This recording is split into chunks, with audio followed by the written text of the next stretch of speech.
Hi friends, town లో చిన్న పని నుండి అయితే వచ్చాము. తిరిగి ఇంటికి వెళ్తుంటే ఆటోలో పైనాపిల్ కాయలు అయితే కనిపించాయి ఫ్రెష్ గా. మేమైతే ముందుకు వెళ్ళిపోయినాము. కాయలు చూస్తే ఫ్రెష్ గా ఉన్నాయి, అందుకని మళ్ళీ యూటర్న్ చేసుకుని వచ్చాము. 1 కేజీ వచ్చేసి 70 రూపాయలంట. మేము తీసుకున్న కాయ వచ్చేసి 1.5 కేజీ ఉంది. 110 ఇమ్మన్నాడు, మళ్ళీ 100 రూపాయలు ఇమ్మన్నాడు లాస్ట్ కి. ఇంటికి వస్తానే మా వాడి రియాక్షన్ చూడండి, వాని మాటల్లోనే వినండి. ఏంది అది చూడు, తీసుకో, పట్టుకో, పైన ఎత్తుకోమ్మా, లోపల బా, ఇంట్లో బా, ఇంట్లోకి ఎత్తుకోమ్మా, కవర్ తుంచి ఇట్లా.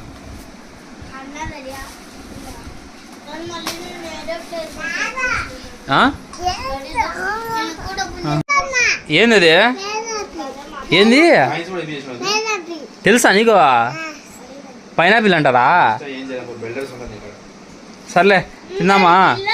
యాక్చువల్గా మేమైతే ఈ కాయనైతే 50 రూపాయలకే తెచ్చినాము. ఆ కాయలమ్మ అతను వచ్చేసి 5,000 ట్రాన్స్ఫర్ చేస్తారమ్మని డబ్బులు ఇస్తాను అన్నాడు. మా అన్న వచ్చేసి 1000కి 10 రూపాయలు అనేసి 5,000కి 50 రూపాయలు అయితే ఛార్జ్ చేశాడు. సో మేమైతే 50 రూపాయలు ఇచ్చినాము. 50 రూపాయలు దాంట్లో కట్ చేసుకున్నాడు.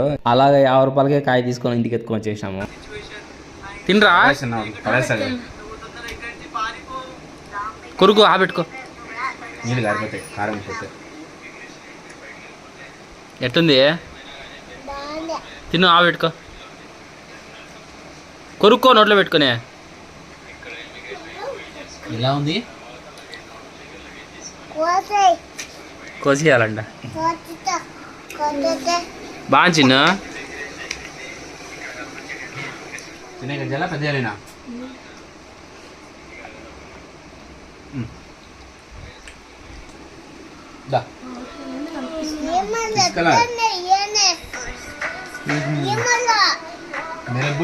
మా జస్విక్ అయితే ఇప్పుడిప్పుడే మాట్లాడుతాడు కొద్దిగా. కొన్ని అయితే అర్థమవుతాయి, కొన్ని అయితే అర్థమే కావు. మీకు అర్థమైతే కామెంట్ చేయండి ఏమన్నాడు.